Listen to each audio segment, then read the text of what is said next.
Aujourd'hui, dans cet épisode, on aborde ce que doit faire un pratiquant d'arts martiaux ou de sport de combat en dehors de ses cours pour développer son corps. Allez, jingle. Your kung fu is pretty good.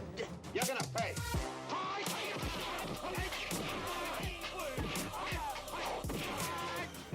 You treacherous bastard. Get him! Bienvenue sur Kung Fu Coffee Break Podcast. Bonjour à tous, bienvenue dans ce nouvel épisode de Kung Fu Coffee Break Podcast. Alors, Elliot n'est pas là aujourd'hui, je suis avec mon ami Greg. Salut Greg. Bonsoir. Et voilà, si je t'ai fait venir à la place d'Elliot, enfin il aurait pu être là, mais bon, au final il n'est pas là. C'est parce qu'aujourd'hui j'avais envie de parler de tout ce qui est développement des capacités athlétiques autour des arts martiaux. Et je sais pas si tu te rappelles, je sais pas si tu l'as écouté cet épisode-là, mais un des tout premiers que j'ai fait avec Elliot, on a parlé, la thématique c'était en quoi les arts martiaux sont encore utiles de nos jours. Ouais, je me souviens. Et on a volontairement pas approfondi toutes les thématiques qu'on a abordées. Et une des thématiques, je l'ai approfondie avec Léopold, par exemple, c'est-à-dire tout le développement des capacités mentales, etc. Et j'avais envie de faire cet épisode avec toi sur le développement des capacités, on va dire, athlétiques, tout ce qui a le côté physique, en fait, hein, dans les arts martiaux.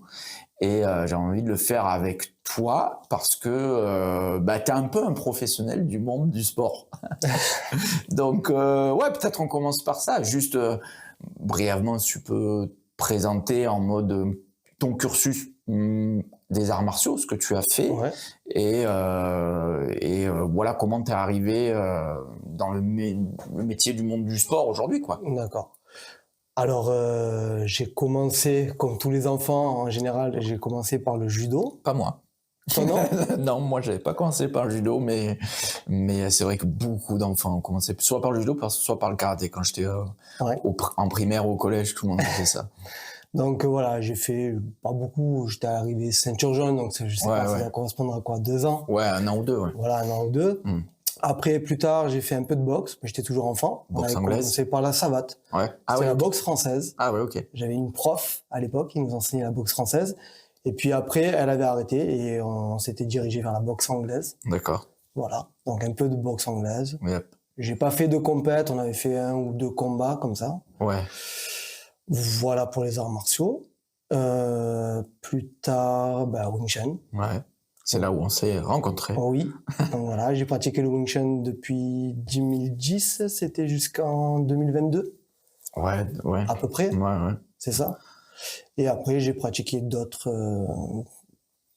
activités. On avait fait quoi? Tai Chi un peu, Ouais. Systema. Mm. J'ai fait 1 an de capoeira. Enfin, voilà. Ouais, t'as papillonné. touché un peu à tout, quoi. Voilà, j'ai un peu papillonné Yes. un peu partout. Mais Voilà, et dans le sport, après, à un moment donné, quand t'as fait ta reconversion pro, ouais. t'as fait quoi comme diplôme? Alors, j'ai un BPGEPS activité physique pour tous. Ouais.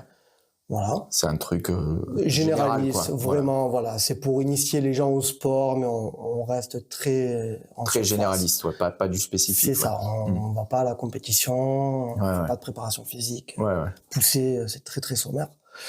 Et j'ai un diplôme aussi, un autre BPGEPS, activité aquatique, natation. Ouais. Donc pour être maître nageur, voilà, aujourd'hui j'enseigne la natation, Yes. je suis maître nageur. Cool. Super. Bah écoute, ouais, quand même une certaine légitimité dans le sport, peut-être plus que la plupart de certains professeurs d'arts martiaux en France, tu vois. Voilà, bon, moi aussi, j'ai des diplômes aussi là-dedans, mais je reviendrai peut-être plus tard. Ouais, souvent, moi en tout cas, dans mon parcours, je trouve qu'il y a, mais les enseignants que j'ai eus, mais dans les différents arts martiaux que j'ai pratiqués, avaient pas mal de préjugés sur, par exemple, le développement de la force, faire de la musculation, faire un entraînement spécifique à côté, en plus de ta pratique martiale. Et la plupart recommandaient systématiquement de ne pas faire de musculation, par exemple, tu vois. Et ça, c'est quelque chose que j'aimerais aborder parce que, en fait, il y avait un gros amalgame entre le développement de la force quelque part Et la raideur que ça peut apporter, ça va te rendre moins souple. C'est toujours ce que j'ai entendu, quoi. Tu vois. Moins souple, moins mobile. Voilà. Et ça va te rendre raide et tu vas pas pouvoir utiliser les techniques comme il faut. Et ça, je pense que c'est assez symptomatique de toute façon de ce que Monsieur Tout le Monde a comme représentation, comme préjugé sur la musculation. Alors, la plupart des gens, quand on parle de musculation, qu'est-ce qu'ils voient? Schwarzenegger. Voilà, exactement. Bodybuilding. Des catcheurs, des bodybuilders, des gens qui font ce qu'on appelle de l'hypertrophie. Donc, Voilà. l'objectif, c'est vraiment de faire grossir les muscles. Donc, c'est la partie esthétique. Tout à fait. Ouais, c'est un jugement qui est Voilà. esthétique, c'est-à-dire on n'est pas dans une performance athlétique. C'est ça. Mais on est dans un jugement esthétique. C'est ce qui est recherché quand les mecs font ces compétitions-là, voilà. Et ça peut se comprendre parce que la plupart des gens aujourd'hui qui vont dans une salle de sport, qui vont faire de la muscu, ils vont le faire dans ce but-là. Le body summer. Ils veulent exactement la belle plastique, l'esthétique, tout ça, sans forcément les qualités physiques qui vont derrière. Ouais. Si on parle vraiment de qualité physique, on n'est pas sur de l'hypertrophie, on va parler plutôt de renforcement musculaire. Ouais. Le renforcement musculaire, on va améliorer certaines qualités sans forcément que ce soit visible. Si on regarde des gens qui vont travailler par exemple dehors, qui font des tractions, qui font aujourd'hui du street workout ou du calisthenics, Ouais. La calisthénie, ouais. Voilà. ils ressemblent pas à Schwarzenegger, ces gens-là. Non, pas du tout. Voilà. Ouais, bien Par sûr. contre, ils ont développé certaines qualités de base que peut-être certaines personnes qui vont à la salle n'auront pas. Tout à fait. Oui. Il y a une amplitude de mouvement qui est déjà beaucoup plus importante la plupart du temps. Il y a une fonctionnalité musculaire aussi, hein, c'est-à-dire ce qu'on cherche, c'est qu'un muscle qui soit fonctionnel. Donc fonctionnel, c'est-à-dire dans une amplitude de mouvement qu'il soit fort et stable. Hein, et c'est pas ce qu'apporte le bodybuilding. Et malheureusement, c'est ce que les gens ont en tête. Et quand tu dis faire de la musculation, pour eux, ce n'est que ça. Mais c'est un monde, c'est un monde immense. Hein. Donc entre les gens qui font ce qu'on appelle donc du culturisme, bodybuilding, pour développer le muscle, hein, et quelqu'un qui fait de l'haltérophilie à côté, quelqu'un qui fait du lifting power, quelqu'un qui fait de la calisthénie, tout ça, c'est des sous-catégories de la musculation, on va dire. Et il y en a plein d'autres. Bien sûr. Et l'objectif n'est pas le même. L'objectif n'est pas le même. Et on peut très bien envisager de la musculation pour les arts martiaux. C'est tout à fait... moi, c'est ce que je prêche depuis quelques années maintenant, depuis que j'ai pas mal cherché là-dedans. Alors... il est clair que les enseignants que j'ai eus avant, et qui prêchaient surtout lève pas des haltères, ça va te rendre raide, tu vas pas perdre en souplesse. Bon, c'était un autre temps. Tu vois, c'était il y a 20 ans en arrière. Il y avait pas autant de savoir accessible maintenant. Maintenant, il y a énormément de contenu, de ce qu'on appelle de la vulgarisation scientifique, hein, et ça en fait partie quelque part. Hein. Donc je les blâme pas. Hein, c'était comme ça. Hein, ils avaient eux-mêmes, hérité de ce savoir-là, de cette culture-là, et puis ils l'ont simplement retransmis. Ils n'ont jamais été professionnels du sport, experts dans les arts martiaux, professionnels du sport. Non, pas vraiment. Et par exemple, dans le Wing Chun, ne soulève pas de la fonte, ça va te rendre raide. C'est quelque chose que disait Sifu Longting, tu vois. C'est quelque chose qu'il a pu dire et qui s'est répandu dans la lignée, tu vois. Donc voilà, on est en 2025 et les choses ont changé un peu maintenant, quoi. Ce qu'il faudrait savoir, c'est comment c'était pratiqué avant. Est-ce qu'il n'y avait pas des outils dans les arts martiaux pour se muscler d'une certaine manière? Par exemple, dans le Wing Chun, le bâton. Est-ce que c'est pas une forme de musculation pour améliorer certaines qualités par rapport aux percussions? Alors, il est clair que ça apporte un bénéfice. Hein, indirectement, ça apporte un bénéfice parce que quand tu manies une arme qui est lourde, forcément, il y a des bénéfices. Après, quand tu poses l'arme et que tu reviens dans ton menu, ça c'est clair et net. Mais dans la plupart des arts martiaux chinois, et ça c'est, enfin je parle au moins pour les arts martiaux du Sud, ce que je connais le mieux, parce que ça c'est aussi assez méconnu quelque part, mais dans les formes, parce que dans les arts martiaux, voilà, traditionnellement il y a des formes, il y a un gros travail sur les muscles qui est fait en fait, les muscles et les tendons. Oui. Et si tu prends la Siu Nom Tao en Wing Chun, le fait que l'on fasse autant de Yun Sao dans la forme, c'est-à-dire la rotation des poignets, tu fermes le poing et tu retires ton bras, ce qui clôture beaucoup de mouvements dans la Siu Nom Tao, c'est pour travailler les muscles et surtout les tendons de tes avant-bras. Donc c'est un conditionnement. Ouais. Donc dans les formes des arts martiaux traditionnels chinois, et j'ai envie de dire certainement aussi dans les arts japonais, les arts coréens, les arts vietnamiens, je suis pas assez expert dans ces domaines-là pour le dire, mais il y a une part de conditionnement physique, tu vois, parce que les gens qui ont réfléchi à construire des formes ont pensé à ça, préparer le combattant, le pratiquant, aussi de manière physique, tu vois. Et tu vois, quand j'avais fait le podcast avec Léopold, il y a un proverbe des arts martiaux chinois en cantonais qui dit Yat Dam, Yi Lik, Sam Kung Fu. C'est clair. Oui, impeccable. Je l'ai écrit là. Donc, Yat Dam, Yat c'est un, hein, Dam c'est on va dire le courage, mais l'aspect mental en fait, tu vois. Et un, ça veut dire que ça arrive en premier lieu. Ouais, c'est ce qui est le plus important, genre. Yi Lik. Et là, on y est. Ouais, c'est ce dont on est en train de parler là. Yi, c'est 2. Et Lik, c'est la force. Vulgairement, c'est la force. Et qui dit force dit au sens large capacité athlétique. Voilà, faut entendre ça. Et Sam Kung Fu. En dernier lieu, le Kung Fu. En dernier lieu, ta technique, tes stratégies de combat. Nanani.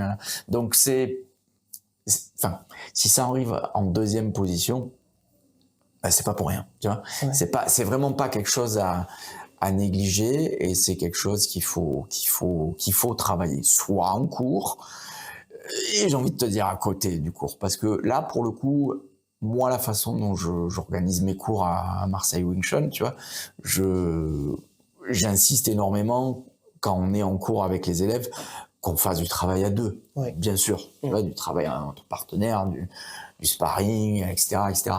Mais pour le coup, le développement de tes capacités athlétiques, bah, c'est quelque chose que tu peux faire de manière complémentaire en dehors des cours. Complètement. Tu vois ? Donc, en fait, voilà, on pratique, comme tu disais, à deux. On est dans une activité physique. Ok. La première chose aussi qu'il faut voir, puisqu'on parle quand même comment on pourrait dire ? D'un art martial, d'un sport de combat. Un art martial où il y a une confrontation, où il y a... Voilà. Le physique est engagé. Hein. Exactement. Il y a toujours un risque de blessure. Donc déjà, ne serait-ce que pratiquer en prévention des blessures, ça déjà c'est primordial. Ouais, bien sûr. Oui, cet aspect-là, déjà, oui, tout à fait. Donc tu peux pratiquer déjà une forme de musculation, déjà en prévention des blessures. Pas forcément en soulevant des poids, mais déjà en faisant ce qu'on appelle de la préparation physique générale, PPG. Ouais, tu veux dire déjà le risque de blessure, c'est-à-dire que le pratiquant ne se blesse pas à l'entraînement, quoi. Exactement. Ouais, peut-être des premières personnes qui a vraiment insisté sur la condition physique, je veux dire Bruce Lee. Voilà. Bruce Lee. Ouais, quelqu'un qui vient des arts martiaux traditionnels à la base, mais qui à un moment donné a mis le paquet dedans, quoi. Bien sûr. Alors aussi parce que ça, je l'ai appris en lisant une biographie sur lui. Ouais.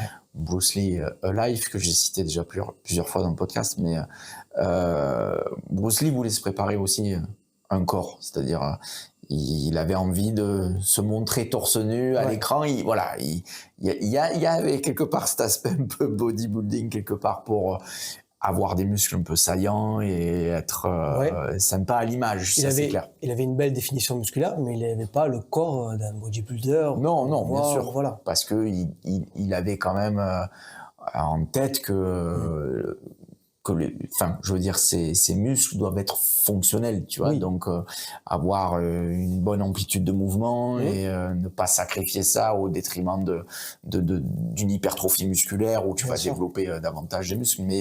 Mais voilà, un peu un mix des deux quelque part, tu vois. Autant rendre bien à l'image, mais aussi avoir des muscles fonctionnels, tu vois. Et les gens qui ont témoigné sur Bruce Lee, qui pratiquaient avec lui, des gens qui étaient aussi experts en arts martiaux avant de travailler avec lui. On dit qu'il avait quand même une rapidité monstrueuse et puis Ouais. et une bonne force, tu vois. Il avait un système nerveux, je pense, qui était au-delà du Peut-être, oui. commun, et donc du coup, bon, il était assez explosif, on le voyait Voilà, hein, oui, oui. quand il pratiquait dans les films. Ouais. Mais voilà, donc il est clair que on a pas mal parlé de la force, mais il y a d'autres capacités athlétiques qui sont absolument nécessaires pour un bon pratiquant d'arts martiaux. On n'a pas évoqué le cardio, mais le cardio, ça fait partie du game Exactement. aussi, tu vois. Et il n'est pas concevable que tu entraînes pas cette dimension-là.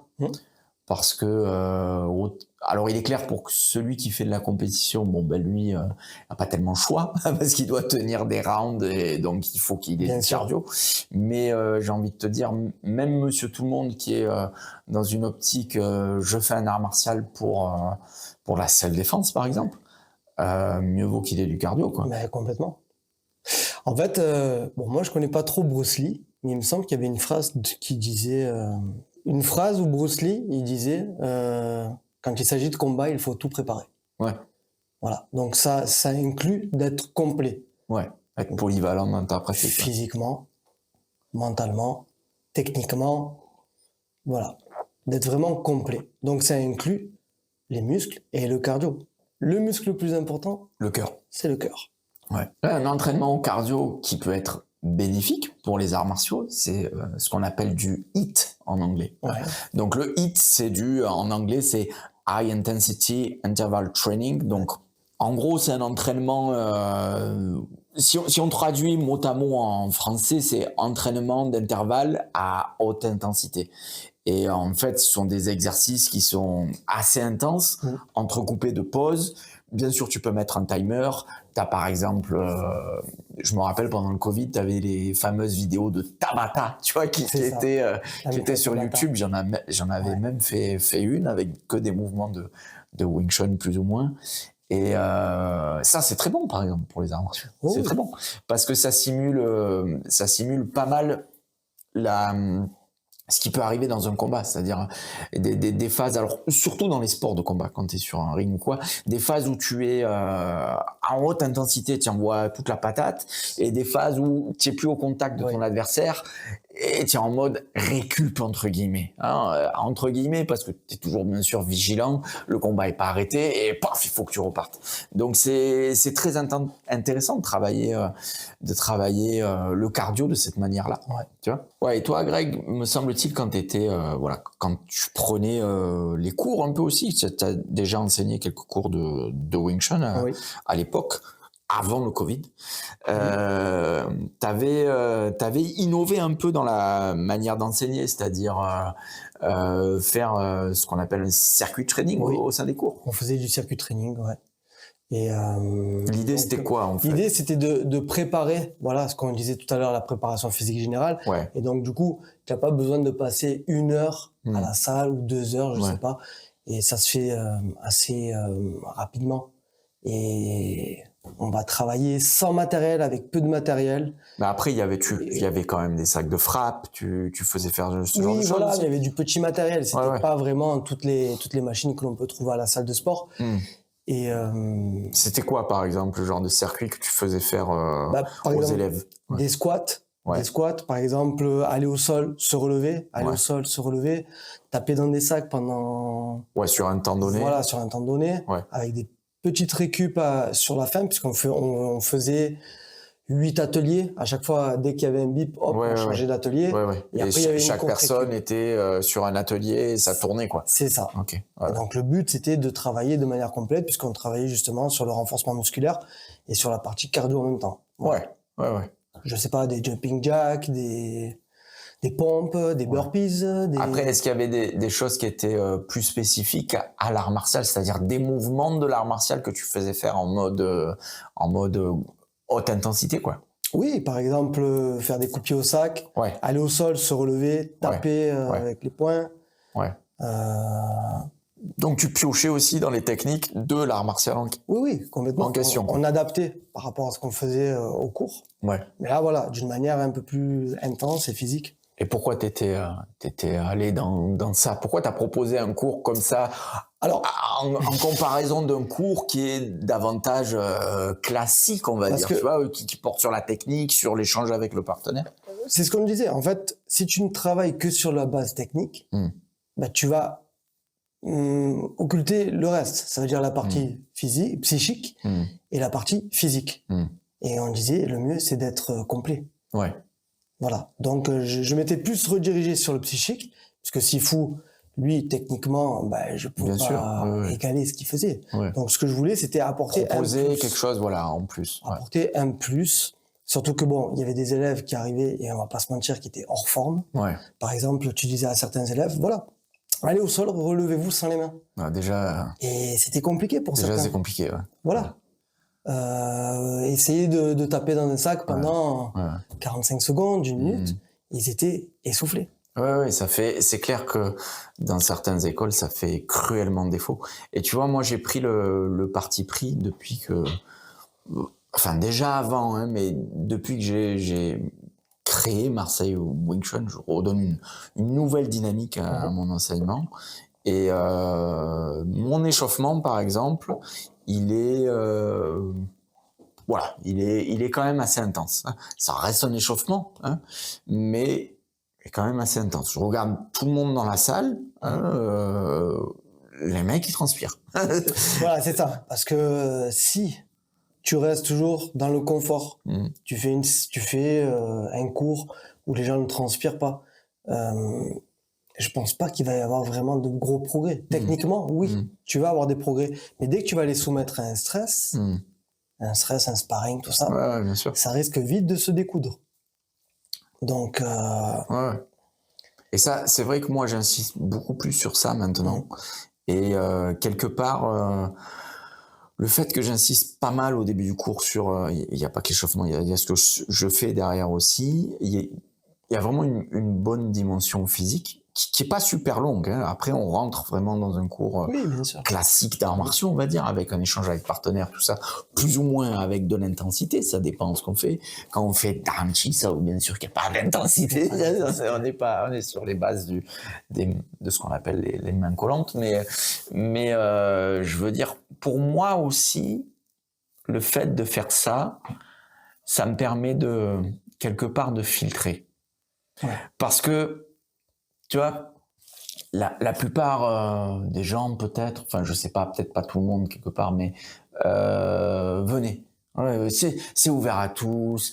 À partir de quel âge on peut commencer? Jusqu'à quel âge on peut s'arrêter? Voilà, hein, c'est oui, de 7 à 77 ans. Oui et non, tu vois. Donc, je m'adapte au public aussi, mais néanmoins, il y a une part de physique et tout le monde doit y passer.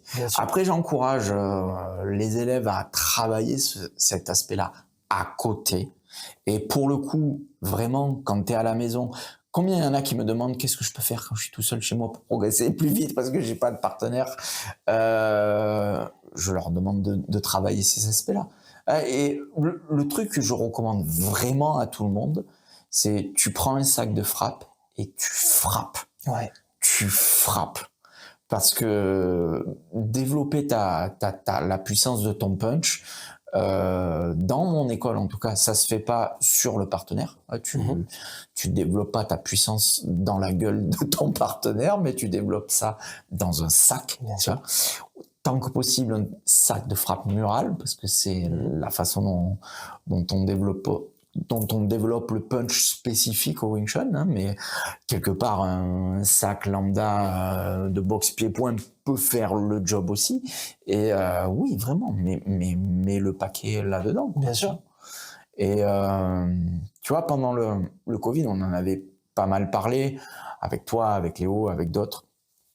J'ai eu une grosse remise en question sur tout ça, tu vois, cette époque où tout le monde a eu du temps pour réfléchir un peu sur lui, tu vois, parce que tout s'était arrêté dans le monde et voilà, on avait du temps pour réfléchir, il y a pas mal de choses qui ont changé et je me suis mis à réfléchir sur ma propre pratique. Enfin, je pense que dans le parcours d'un pratiquant d'arts martiaux, sport de combat, à un moment donné, tu t'intéresses à d'autres dimensions aussi, tu vois. Donc, il y en a qui tombent dans le spirituel, il y en a qui tombent dans l'énergétique. Ouais. Bon, moi, c'est pas mon délire, mais voilà, je me suis mis à réfléchir en termes de mouvement, tu vois, Ouais. à ce que je faisais. Et mine de rien, dans le Wing Chun, qui est quand même assez axé sur la self-défense, tu travailles toujours en fermeture de ton corps. Tu travailles toujours sur un plan sagittal et sur l'avant. Tu vois. Donc, il y a toute une amplitude de mouvement, de fait, que tu fais jamais. Tu vois. Contrairement à d'autres arts martiaux où eux, ils vont chercher plus loin parce que leur pratique fait que ils exploitent davantage des amplitudes de mouvement. Si tu prends tous les gars qui vont au sol, comme du jiu-jitsu brésilien ou quoi, voilà, ça bouge dans tous les sens. Tu prends des capoeiristes, voilà, il y a beaucoup de rotation, tout ça, ça bouge dans tous les sens, les mains au sol, nanani, nanana. Et c'est pas le cas dans le Wing Chun. Tu vois, c'est pas le cas. Et donc petit à petit, j'ai commencé à regarder un peu. J'étais vraiment intéressé par le mouvement, hein, donc intéressé de voir ce que font les pratiquants de yoga, par exemple. On a pas mal parlé Systema aussi, toi et moi, avec Léo, et voilà, plein d'autres pratiques. Et au final, je me rappelle, une fois je poste une routine parce que j'étais en mode routine à l'époque. Tu sais, j'avais créé une espèce de routine que je me faisais tous les jours pour travailler des mouvements que j'avais pas l'habitude de faire au quotidien. Tu vois. Et pour essayer de combler un peu ce manque en fait. Et une fois, je la poste sur Instagram et puis il y a une de mes followers qui me dit « Tiens, ce mouvement-là, ça ressemble à Animal Flow. » Et sans le savoir, j'ai fait un mouvement où je suis en appui sur une jambe et sur une main. Le reste de mon corps est en équilibre et je tends la jambe. Tu vois. Et c'est comme ça que je suis tombé dans Animal Flow, tu vois, par exemple. Et top comme pratique, vraiment géniale, que je trouve extrêmement complémentaire, donc qui m'apporte beaucoup et qui développe, tu vois, quelque part ses capacités athlétiques, je trouve. Hein, je trouve que c'est assez complémentaire avec en termes de préparation, tu vois. Je trouve que c'est assez complémentaire. Alors on n'est pas forcément dans du spécifique pour l'art martial, on n'est pas dans ce qu'on appelle de la PPS, préparation physique spécifique, où là je fais autre chose aussi à côté. Mais voilà, en termes de globalité, franchement c'est super intéressant. Tu développeras toujours des qualités à côté en faisant d'autres pratiques. Voilà, là avec l'Animal Flow, déjà rien que l'atomicité, c'est complet. Tout ton corps bouge, tout ton corps est en mouvement. Donc ça sera toujours bien au niveau de la coordination, au niveau de la conception. De tout, de la mobilité, de l'explosivité. Exactement. De l'explosivité. Pardon. Non, c'est très très bien. Tu vois, à l'époque, je m'étais fait... parce que j'ai eu quelques élèves gymnastes. J'en ai pas eu beaucoup, hein, mais j'en ai eu quelques-uns. J'ai eu des hommes aussi. Parce que, bon, des gymnastes, moi, de ce que j'ai, parce que ma sœur a été gymnaste, donc j'ai beaucoup plus côtoyé de filles gymnastes. Mais j'ai eu quelques élèves gymnastes, pas beaucoup, 2, je crois. Et j'ai longtemps pensé que le gymnaste avait vraiment le corps parfait. Ouais, tu vois.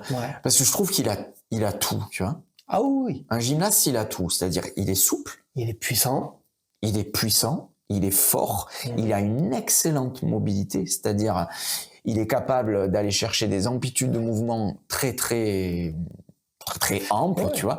Mais il est fort sur ces amplitudes-là aussi. C'est pas que de la souplesse contorsionniste, Ah tu vois, non, tu vois. Le corps est pleinement fonctionnel, alors. Et il est fonctionnel dans vraiment... Dans sa globalité. Ouais, il est fonctionnel dans sa globalité, autant sur les bras que sur les jambes, que sur le tronc, ce qu'on appelle le core en anglais, tu vois. Et quelque part, je retrouve un peu ça avec Animal Flow, tu vois. Mais peut-être plus abordable.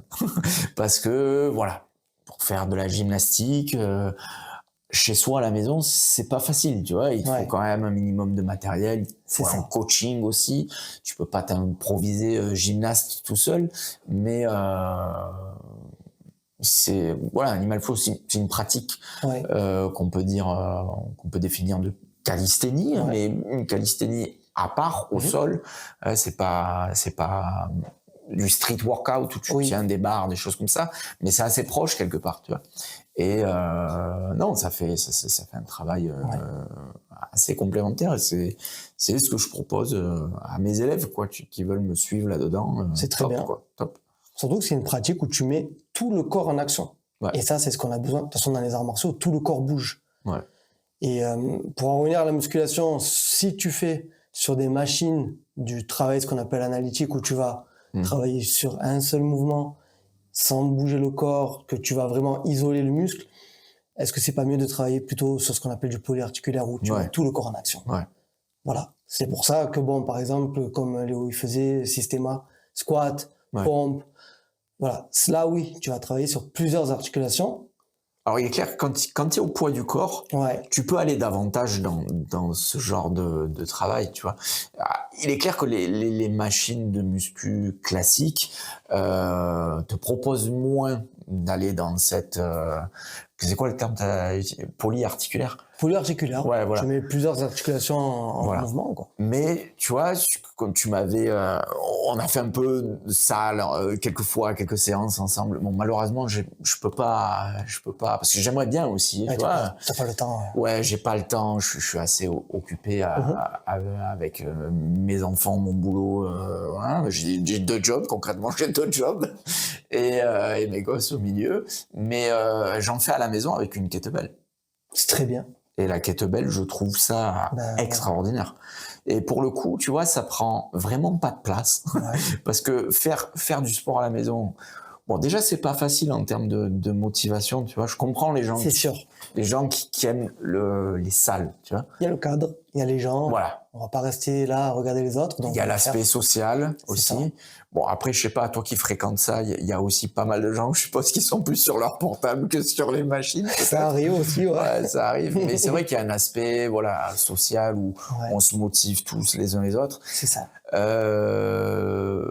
Moi, j'arrive à garder, parce que je suis quand même assez discipliné, donc j'arrive à être focus, j'ai des objectifs à atteindre, j'ai fait un planning, une préparation sur la semaine, sur plusieurs mois, je sais où je veux aller, donc ça va, j'arrive à le faire, j'ai ma playlist, je mets mon casque, je m'isole, paf, tu vois, j'y vais, boum, je fais mon truc, tu vois.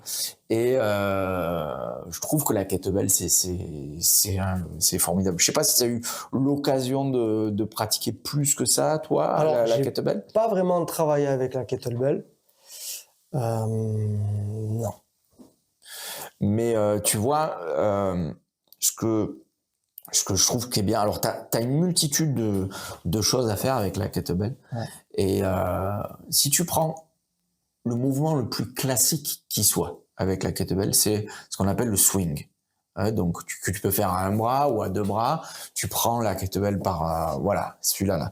Tu prends par la kettlebell à 2 mains par les poignets et tu fais balancer ça entre tes jambes et tu la lèves à hauteur de ton visage et tu la redescends. Voilà.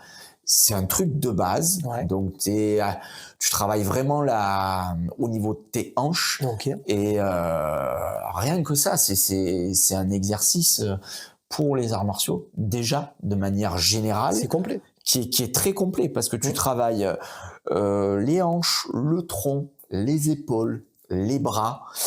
tu travailles sur une amplitude de mouvement, Ouais. tu dois contrôler ce poids qui a une certaine inertie, donc tu es aussi sur de la mobilité, tu vois, ça. c'est pas que sur un mouvement qui est rectiligne, qui va dans un sens et qui revient, parce que tu dois maîtriser, tu vois, la kettlebell.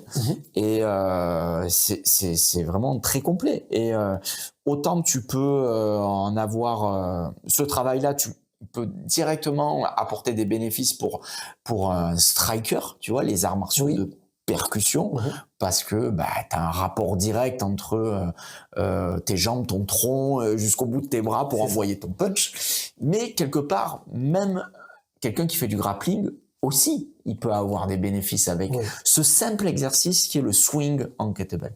Et j'ai envie de te dire, si tu prends ton art martial et tu regardes un peu les spécificités qu'il a, tu peux aller piocher, parce que c'est tellement varié tout ce que tu peux faire avec une kettlebell, tu vois. Tu peux essayer d'aller chercher des groupes musculaires qui t'intéressent, travailler, que ce soit la rotation du tronc, ou faire un travail davantage sur les épaules, tu peux aller de partout avec ça, tu vois. Tu travailles ton grip aussi. Ton grip, c'est-à-dire la force que tu développes en saisissant la kettlebell, mais aussi ton endurance, tu vois, parce qu'il faut, quand si tu fais une série de 10 répétitions, faut la tenir, tu vois. Et non, franchement, c'est top. Il y a énormément de compétences que tu peux travailler, que ce soit la stabilité, l'explosivité, la mobilité aussi. Ouais. Parce que le truc, il a de l'inertie, tu vois. Donc, il faut que tu sois fort et stable dans toute l'amplitude du mouvement de la kettlebell. Donc, il y a vraiment un travail de folie à faire dessus. C'est assez technique. Alors, c'est peut-être ça aussi qui fait peut-être un peu défaut. Après, je pense, pour commencer, il faut travailler avec des charges légères. Ouais. Pour éviter les blessures. Oui, bien sûr. Quand on n'a pas l'habitude, quand on maîtrise pas le mouvement, quelqu'un qui débute, ça peut être. Oui, le mieux c'est d'en avoir plusieurs et tu travailles peut-être les mouvements, tu les découvres avec une kettlebell en dessous de 10 kilos pour monsieur tout le monde, on va dire. Tu vois. Donc là, on parle pour vraiment les gens qui débutent, commencer avec peu de charge ou pas de charge du tout. Et petit à petit, on rajoute. Bien sûr. Avec un coach, c'est toujours mieux, qui t'apprend le mouvement. Déjà pour corriger le mouvement. Ça, pour éviter les blessures, comme tu l'as dit, ça c'est clair. Mais après, tu peux en prendre des plus ou moins grosses selon ce que tu fais et selon ta condition du moment, quoi. C'est comme, je vais faire un parallèle avec... alors j'adore ça, mais il faut faire vraiment attention, c'est la roulette pour les abdos. Oui. La brawl. Ouais. C'est comme ça qu'on dit, la brawl. Bon, je sais pas, mais... ouais, tu travailles le gainage, quoi. Voilà. Ouais. Et tu travailles en dynamique. Ouais. Parce que quand on parle de gainage, tout le monde pense aux planches de suite. Oui, un travail isométrique, mais... c'est statique, tu attends. Souvent, ce que je dis sur Animal Flow, c'est que c'est du gainage en mouvement. Parce que tu es toujours sur des appuis main-pied. C'est ça. Soit les 4, soit 1 ou 2 membres, tu vois. Mais t'es tout le temps en gainage. Tu ne peux pas relâcher, tu vois. T'es obligé d'avoir une certaine tonicité musculaire tout le long de ta pratique, tu vois. Voilà. Et bon, l'Animal Flow, c'est génial. Mais par contre, il faut déjà une certaine tonicité, une certaine condition de base. Tout à fait. Ouais, voilà. Tout à fait. Ouais. Et pour la roulette à abdos, c'est pareil. Je veux dire, quelqu'un qui s'y met du jour au lendemain, alors il va regarder les vidéos, il y en a qui partent déjà debout et qui partent... Ouais, c'est facile. Et tu te casses le dos derrière. Donc voilà, il faut vraiment faire attention. Ouais, et dernière chose aussi que je voulais peut-être dire aussi, le fait que je travaille, tu vois, chez moi, indirectement aussi, mes filles, elles voient leur papa.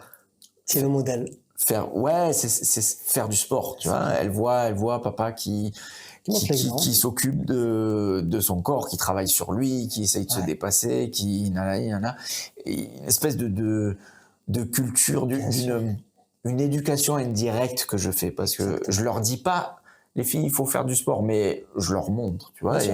Et elles vont voir ça, parce qu'elles vont forcément grandir dans un monde qui va être de plus en plus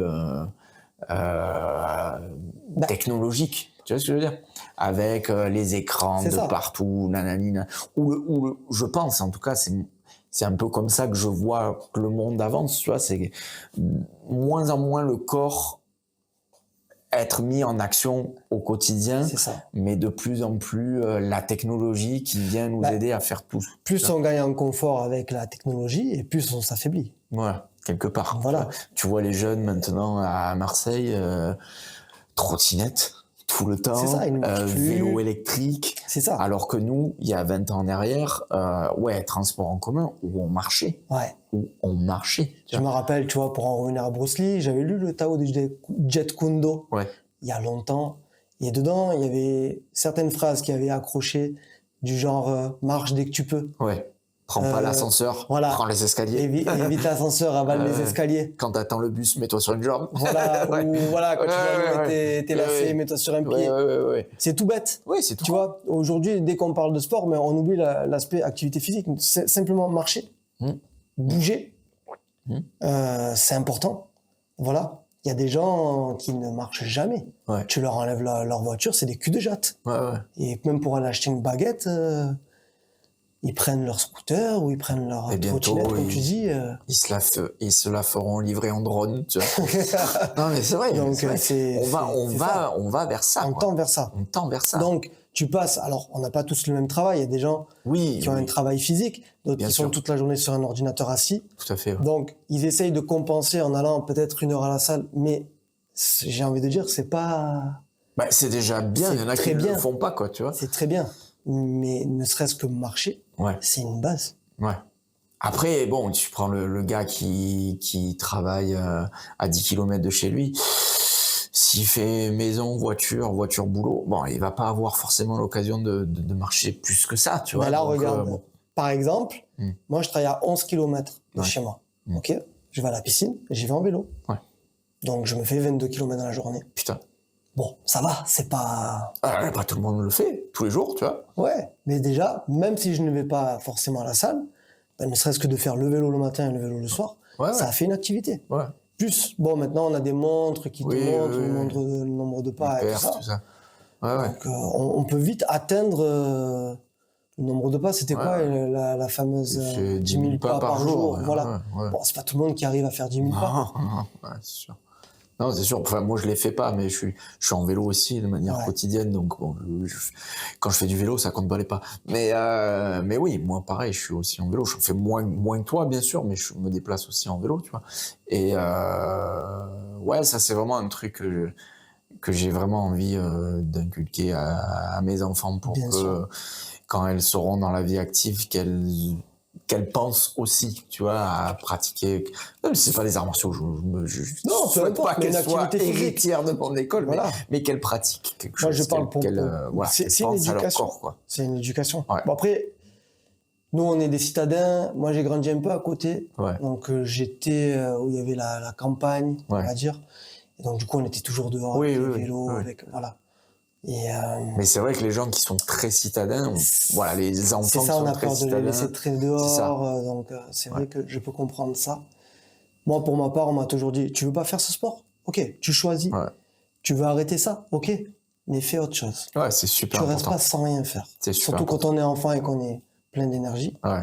ben, il faut la canaliser, cette énergie. Et de toute façon, tu le vois quand moi, quand je récupère des élèves de tout âge, tu vois, des jeunes ou Ouais. des moins jeunes, tu vois ceux qui viennent, qui ont jamais rien fait Ouais.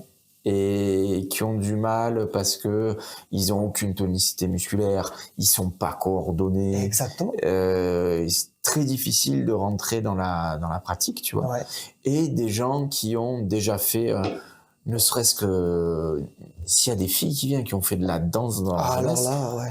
en termes de coordination, Tu le vois de suite.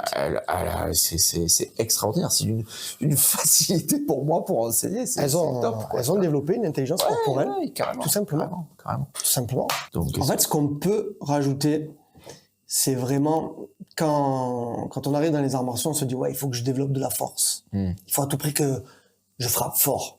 Mais on oublie toutes les autres composantes. Il faut que je sois résistant.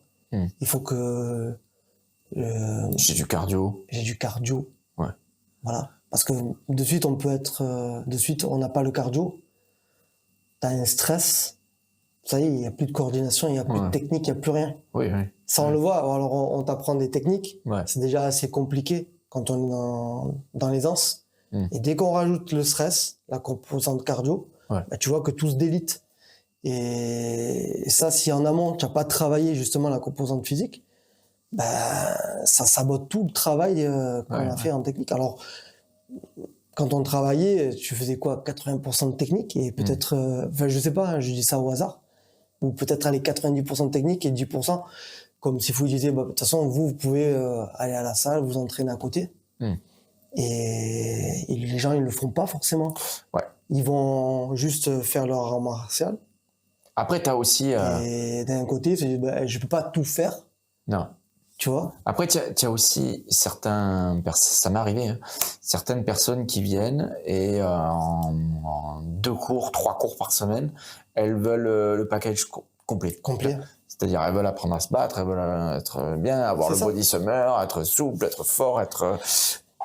en 3 heures par semaine, non.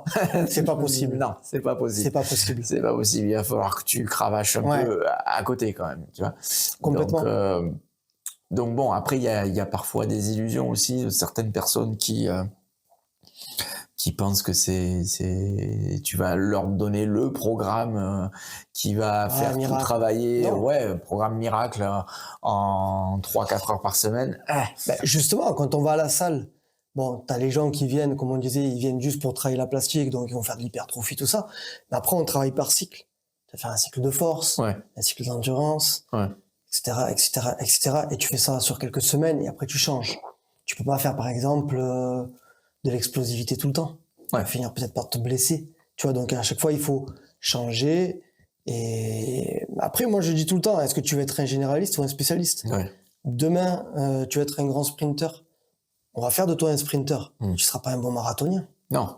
D'accord? Non, bien sûr, tu travailles pas la même chose. T'as Quand- qu'à regarder les mecs qui courent le 100 mètres et les mecs qui courent le marathon. Exactement. Pas du Et tout la déjà, ils même, ont pas le non. même physique. Ah non, pas du tout. Voilà. Donc, quand tu fais un choix, il y a toujours un sacrifice derrière. Ouais. Maintenant, si tu veux être un généraliste, tu seras jamais un expert, ça veut dire exceller dans un domaine. Dans un domaine en particulier. Mais par contre, si on touche tous les domaines, bah, tu seras équilibré. Voilà. Moi, je suis pour ça. Ouais. Pour la voie du milieu. Tu es dans Ouais, l'équilibre. ouais. Voilà.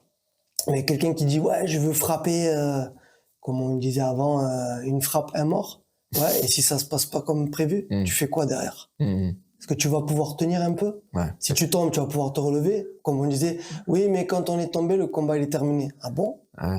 Ah oui, bien sûr. Voilà. Donc, soit on continue à vivre dans le fantasme, puisque la plupart des gens, ils ont ça. Hein. Ouais. Ils regardent les films, ils se disent, ouais, voilà, en vrai, c'est comme ça. Mais ça se passe pas jamais, ça se passe jamais comme tu veux. Ça se passe jamais Donc, comme les films. Non, ça se Comme passe dans pas les comme films, dans les très films. rarement, en Voilà, tout cas, c'est ça. Bien sûr. Donc, bah, il faut, je pense, tout entraîner. Ouais. Tout entraîner. Et si tu viens, c'est vrai que, particulièrement pour le Wing Chun, techniquement, c'est compliqué. C'est-à-dire Je trouve que c'est compliqué techniquement en termes de coordination, tu veux dire? ouais, Ouais. à acquérir. Ouais. Donc techniquement, il faut passer du temps. Oui. C'est ça, ça se passe pas. Oui, c'est Facilement au vrai, début. oui, c'est Enfin, pas... Pour ma part, Ah ça non, a été, mais non, mais ça a été dur à acquérir. Peut-être pour d'autres, ça va être plus simple, Ouais. qui vont vite comprendre les principes, les techniques, comment coordonner les mouvements. Pour ma part, ça a été difficile. Mais Donc, il est clair qu'en termes de coordination, oui, c'est un art martial qui demande beaucoup. ça demande de l'investissement. Ça demande de l'investissement, Voilà. ça c'est clair. Et c'est vrai que j'ai eu certaines frustrations auprès des élèves parce que quand je leur faisais faire justement un peu de renforcement musculaire, du physique, ils me disaient ouais mais techniquement moi j'aimerais qu'on travaille un peu. Et ils étaient frustrés là-dessus parce qu'ils se disaient je veux vraiment apprendre le Wing Chun. Oui, mais il y avait les cours de Sifu à côté, tu vois. Ouais. Et en fait tu encourages tes élèves Ouais. à t'intéresser à la dimension physique. Tout à fait. Parce que je pense que c'est absolument complémentaire. Pour le coup, c'est vraiment, comme j'ai dit, c'est vraiment quelque chose que tu peux travailler en dehors des cours. Bien sûr. Tu vois, donc il y a une dimension, bien sûr, dans les cours, mais c'est quelque chose que tu peux tout à fait développer Bien sûr. à côté, que j'encourage tous les pratiquants à faire à côté, quel que soit l'art martial qu'ils pratiquent, tu vois. Donc, Parce que si on peut voir ce que c'est le sport, c'est quand même un stress. dans la plupart des, comment dire, les gens, ils interprètent le stress comme quelque chose de négatif. Et le stress, en fait, on peut donner comme synonyme adaptation. Ouais. Ok. Ouais. Il y a quelque chose qui arrive, qui va chambouler, comment on pourrait dire, Tes habitudes, tout voilà. ça développe une intelligence. Comment tu t'adaptes à ça? Ouais. Le corps aussi, il a son intelligence. D'un coup, hop, Tu sors de ta zone de confort Comment tu et t'adaptes? il faut que tu t'adaptes Voilà. à ces nouvelles zones Voilà. un peu plus grandes, quoi. Ouais. Exactement. Le froid, ça peut être un stress. Le chaud, ça peut être un stress. Et puis d'un coup, hop, on te soumet à un effort. C'est un stress. Ouais, un effort physique à Donc, surmonter. Ouais. Et le corps exactement. va s'adapter pour dire si ça arrive encore une fois la prochaine fois, il faut que je sois capable de pouvoir surmonter ça davantage. Exactement. Ouais. On fait monter le cardio. Est-ce que tu es capable? Voilà. Et c'est vrai que quand tu es soumis à un fort stress, de suite, on n'est plus en capacité de raisonner. Je sais pas si ça te l'a fait déjà quand tu as fait un effort physique soutenu. Ouais. Moi, je l'avais fait quand on nous demandait, pendant le BPGEPS où j'ai nagé.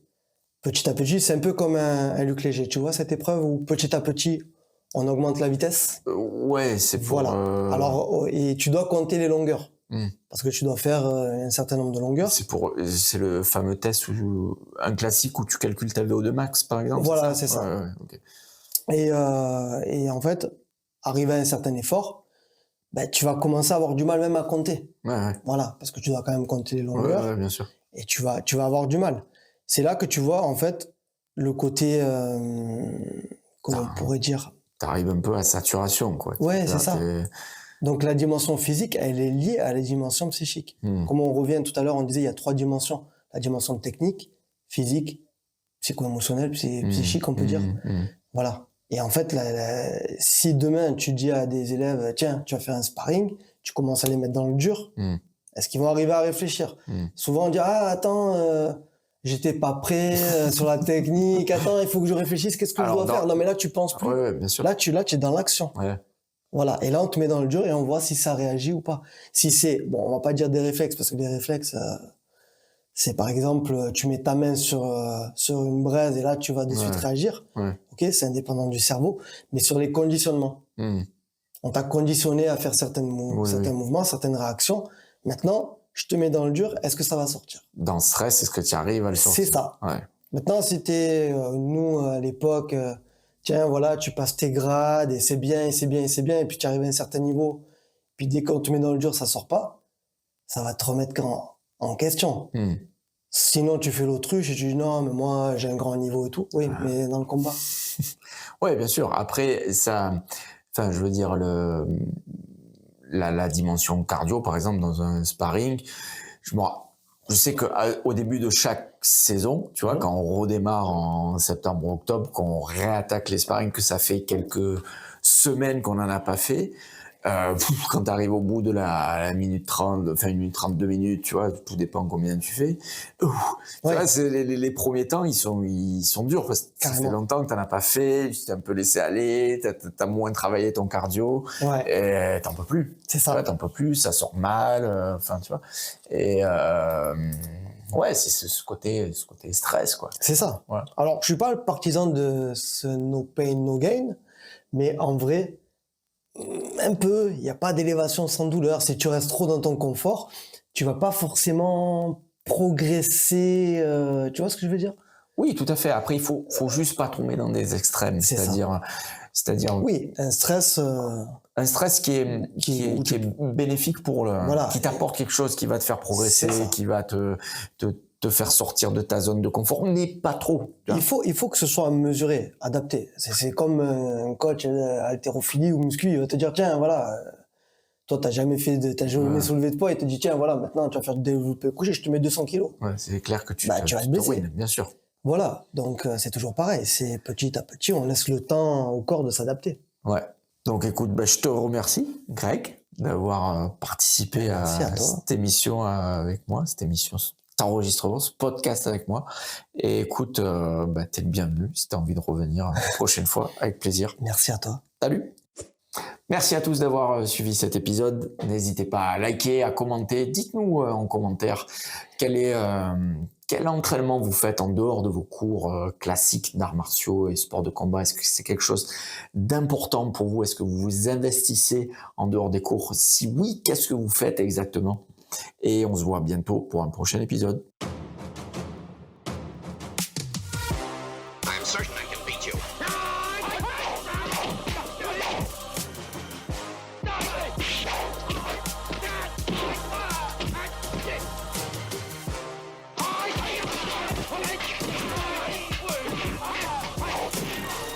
You have proved that you fight well. Now you can join us. À bientôt pour un prochain épisode de Kung Fu Coffee Break Podcast.